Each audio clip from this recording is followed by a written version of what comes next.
Bonjour à toutes et à tous, bienvenue dans cette vidéo. On va regarder ensemble les formations en école supérieure. Qu'est-ce que c'est? Comment se passe la formation? Et je vais vous donner quelques exemples et on va aussi regarder les différences entre les formations ES et HES parce qu'il y a certains métiers que vous pouvez faire dans les deux voies. Donc les formations en école supérieure, c'est quoi? C'est des formations qui ont lieu dans des institutions de formation, ça peut être cantonales ou des écoles privées. Et le but, c'est d'approfondir ses connaissances professionnelles, éventuellement de monter en grade, d'assumer des responsabilités, de prendre des places de cadre éventuellement, ou même de se réorienter. Quelles sont les conditions d'admission, à qui se destinent ces formations-là? En général, c'est des personnes qui ont un CFC dans un domaine et de l'expérience, et qui veulent se spécialiser dans un domaine, mais c'est aussi possible d'aller en formation ES en ayant une maturité spécialisée, donc en ayant fait des études à l'ECG.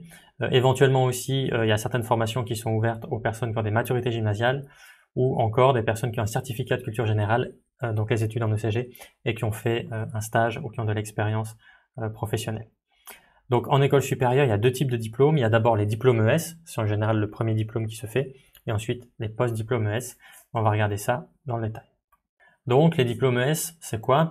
C'est des cours orientés sur l'acquisition de compétences techniques et de gestion directement applicables sur le terrain. C'est vraiment très orienté pratique. Et ça s'achève avec un travail de diplôme. Qu'est-ce qu'on peut faire avec un diplôme ES? Eh ben, le but, c'est vraiment d'assumer des responsabilités en matière technique ou la gestion et d'occuper un poste de cadre ou de spécialiste.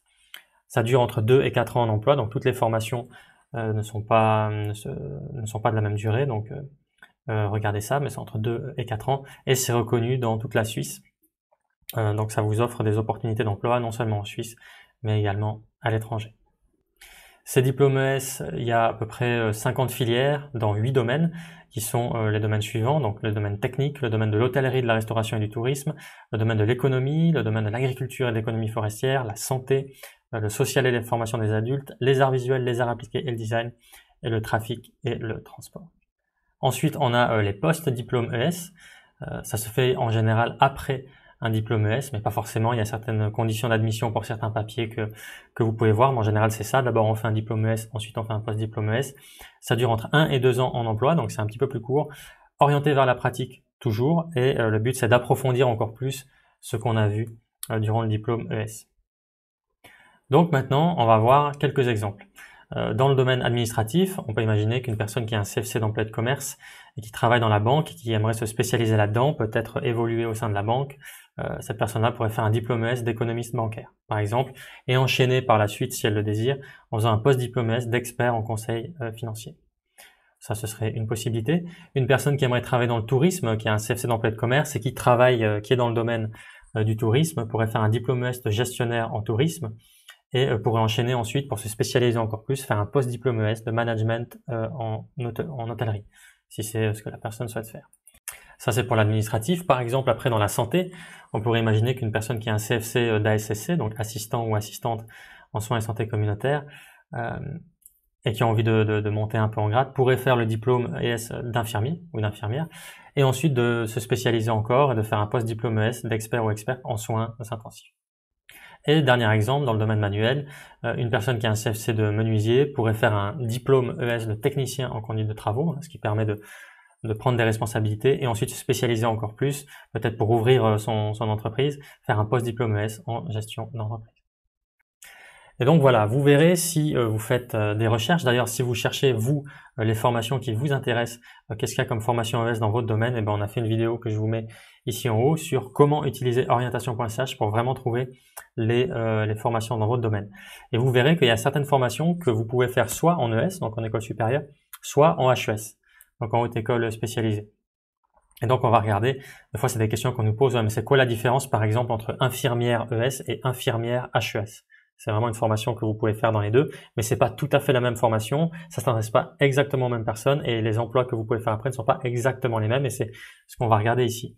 Donc en général, quelles sont les différences entre l'ES et l'HES? La première chose, c'est les conditions d'admission. En général, pour les écoles supérieures, on l'a regardé, on l'a vu au début de la vidéo, mais c'est en général des personnes qui ont un CFC et de l'expérience dans un domaine. Pour les HES, c'est pas les mêmes conditions d'admission, il faut vraiment avoir un CFC en général et une maturité professionnelle. Si vous voulez venir depuis le monde du travail, c'est ça. Faut faire cette maturité professionnelle. Vous pouvez pas rentrer en HES autrement. Ensuite, au niveau du contenu de la formation, c'est aussi un petit peu différent. En école supérieure, on se concentre vraiment sur les activités techniques, concrètes et spécifiques. Donc, c'est vraiment une formation spécifique, alors qu'en HES, c'est peut-être plus généraliste. On travaille sur la recherche, on enseigne les connaissances en ingénierie et le contrôle des activités de terrain. Au niveau de la durée, c'est pas pareil non plus. Les ES, on a vu, c'est entre 2 et 4 ans, mais en général, c'est 3 ans en emploi, alors que les HES, c'est 3 ans à plein temps.